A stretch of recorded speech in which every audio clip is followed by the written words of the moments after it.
Hello everyone, welcome to the very first day of Galway's preview. I'm Shane Rooney, also known as the Peaky blogger. If you haven't already done so, please make sure to like and follow the Facebook page as well as the Twitter. The Facebook page is the Peaky blogger hyphen horse racing blogger, and the Twitter is at Peaky Horse. As you all know, Galway man, I'm trying to do a few tips, say, for Galway, the Galway Festival itself. If you haven't already done so, make sure to, I suppose, go and look at the Galway preview I did when teaming up with Racing Records. It's on their YouTube page. I'll leave a link to the video in the description below. But I suppose weather update, very, very poor here around Galway. It's been raining all week.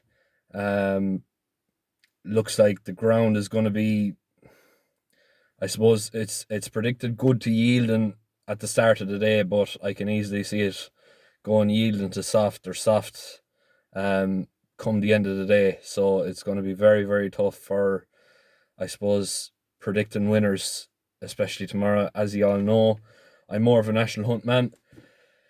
The start of the festival being all flat is going to be very, very tough for me to actually pick even one winner, never mind try to pick 8.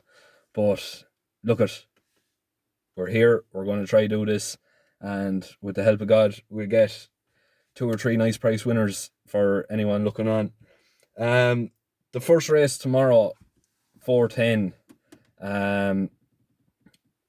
Aidan O'Brien has an odds-on favourite.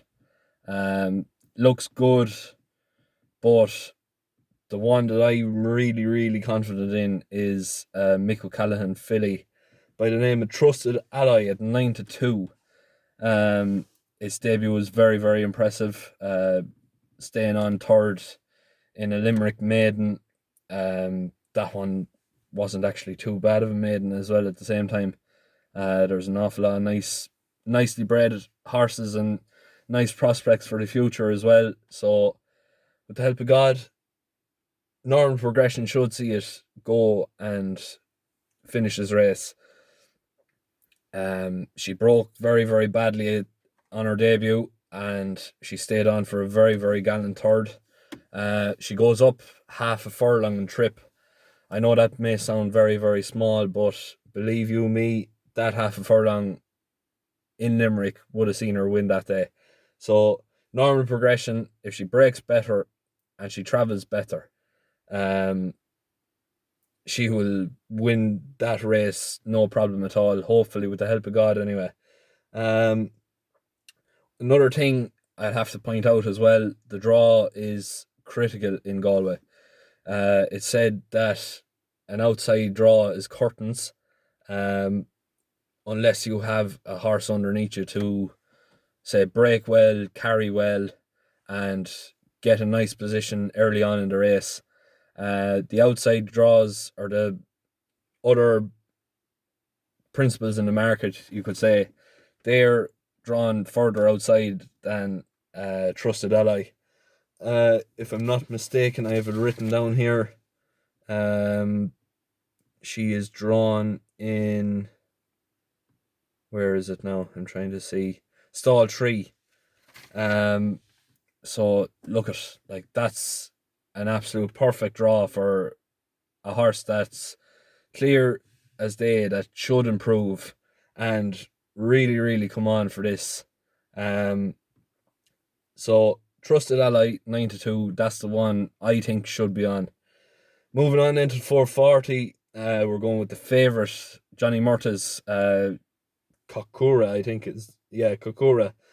4-1. Again, the draw is ideal. I think it's drawn in stall 2, if I'm not mistaken.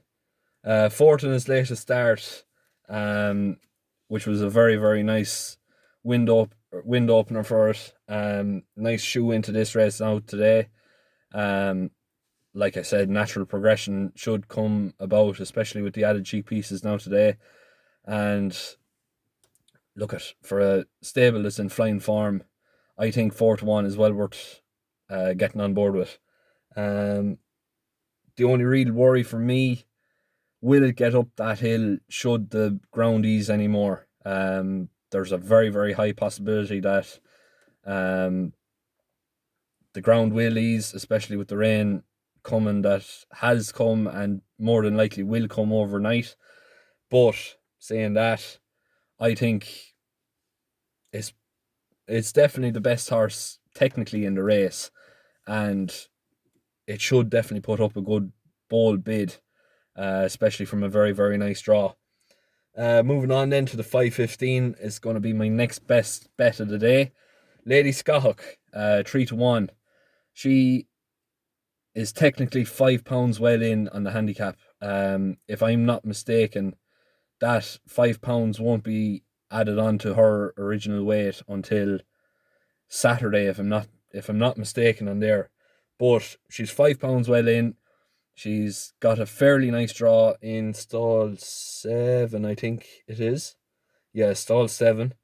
Very, very nice looking filly here. She's on the bid for her hat trick, and she is in top form. I would be very, very surprised to see her bet. Hence 3-1, I think, is a bit of an insult price for a horse that's so well handicapped and in such good form as well. Then moving on to the 5:45, Liz Bunkin. If I'm saying that right, I don't know whether I am or not. Currently is around 8-1, 9-1. Very, very nice shoe into the start of the season after almost a year off, coming second after flying home. Natural progression again is key. If she does it, she should be bang there. If not, I still think like 8-1 is a massive price for this one that's clearly thriving in good health. And like I said, with over a year to come back, to come second, I think the price that day was around 33-1. So that's definitely showed the connections, like the owners, trainers, jockey, whatever, that the form there is good, and with the help of God, the Bunions might actually have a nice looking winner here now today. Moving on then to 6:15. We're going with Jaha. This for me is going to be a very, very careful bet. Technically, it is the best horse in the race. Charles Burns likes to get a winner around Galway. The one worry is the outside draw. It's drawn way out in the cheap seats in stall 19. That is definitely not ideal. But if the horse breaks well, and if the horse gets a nice early position, that shouldn't really pose too much of a problem. Personally, look, it's hard to really know what way the day is going to go about, but I'd be hoping to see Wajaha break one of the best anyway, to get ahead of the crowd at the start of the race and gently move in towards the rail, before the other competitors get into top gear. If the team can do that, there should be no problem getting a nice early position and pouncing late on. It's got plenty of boot, plenty of pace. It's got a nice shoe in at the start of the year as well, with a couple of runs, and really and truly it should be well primed. The only downfall is the outside draw. Like I said, it needs to break well, but it all depends how the other 18 inside it break as well.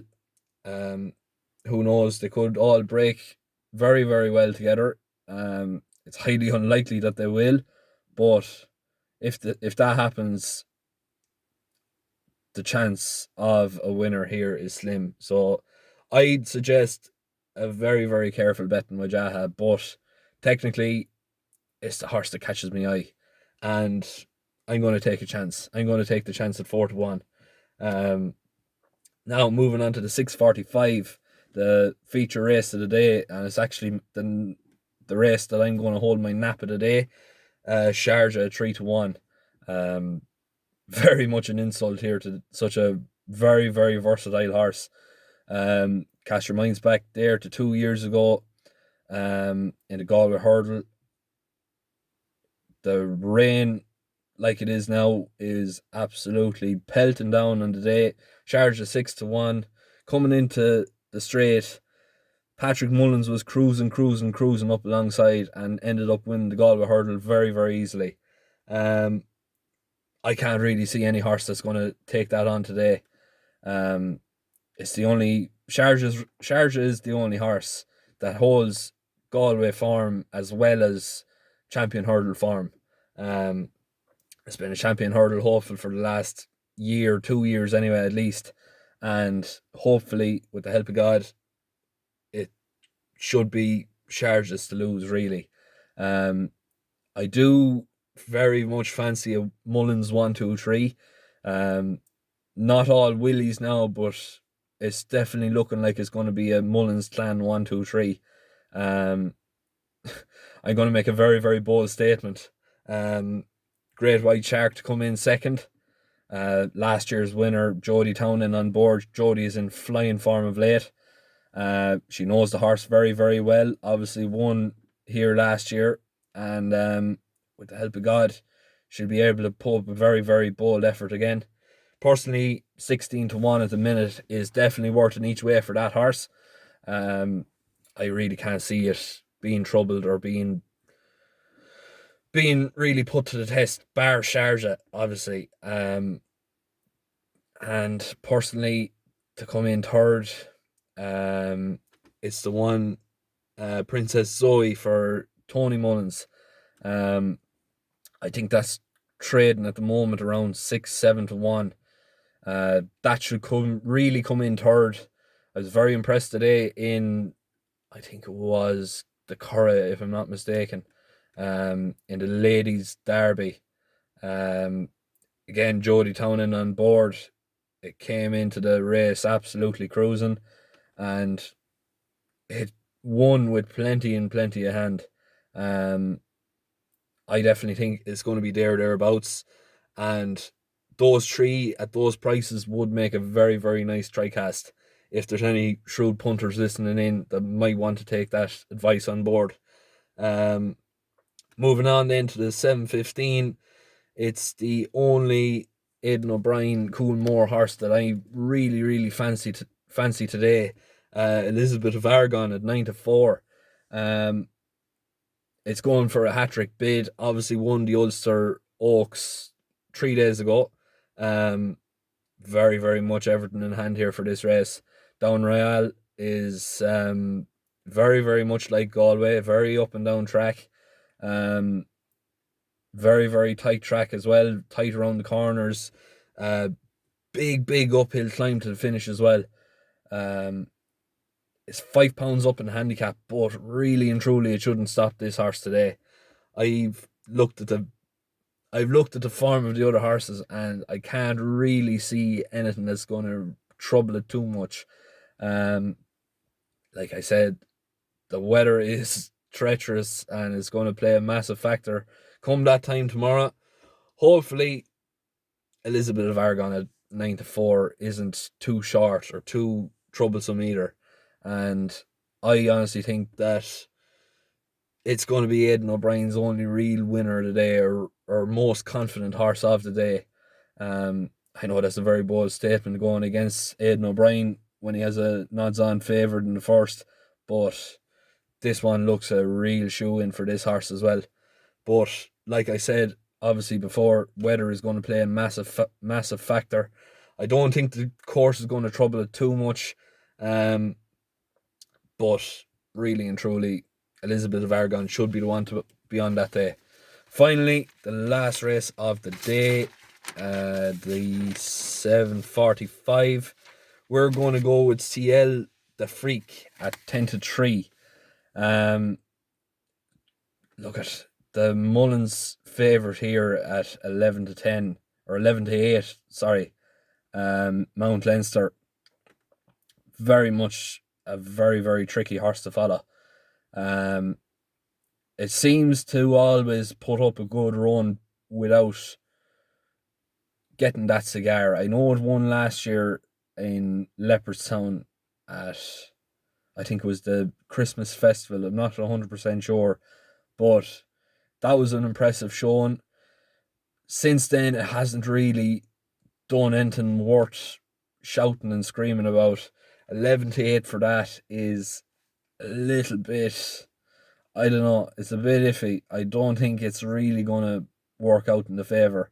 It's drawn very, very wide as well, and we don't actually know whether it's going to suit going up the hill, or even if the ground or dampens up even more and softens up even more, whether that horse is going to really, really enjoy it and really enjoy racing in them conditions.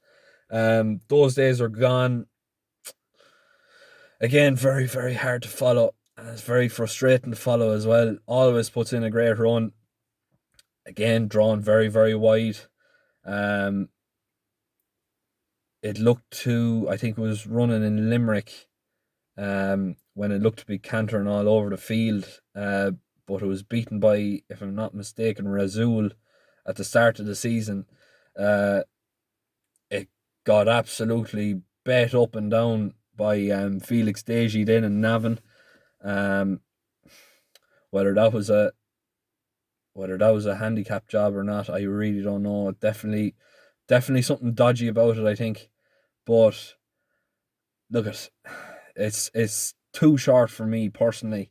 But like I said, Charles Burns loves to get a winner around Galway. I wouldn't be surprised to see a very, very bold effort. But like I said, the wide draw is a very much concern. Ciel d'Afrique, it's the only real horse that's catching my eye in a very, very poor affair, in my opinion. I know those days are gone, brings Cheltenham form into it, but really and truly, it's a poor enough handicap on the flat to close off Monday's opening day. Ciel d'Afrique, obviously fourth in his debut run and improved again to come second there not too long ago. Personally, really and truly, if I think it's going to go on and win here today, I'd be on it. And that's why I definitely think is going to happen. I think that it's going to show further improvement. And at stall 9 is the best of a bad lot at the top of the market. With all due respect to the two other market principals, I don't think there's anyone in the cheap seats, say in the market, that's going to really put up a big bold effort. Obviously Mount Leinster is 140 odd rated over hurdles, and those days are gone, isn't much further off it. But like anything else in the field just looks to be way out of its depth. If Ciel d'Afrique can improve on that second, there should be no reason why that horse won't improve further and go up the hill and win the last race of the day. But that is my selection. Like I said, Sharjah's the nap, Lady Scahawk is the next best, and the TriCast definitely looks interesting. But I'm going to leave it there. I'll be posting again tomorrow with my Tuesday fancies. Hopefully, if we can pick out a few winners tomorrow, we'll continue on the good run. And if not, we'll be able to turn that form around for Tuesday. Definitely, I think, come later on in the week when the National Hunt card starts opening up again, we're definitely going to get a few nice winners, folks. So make sure to stay tuned.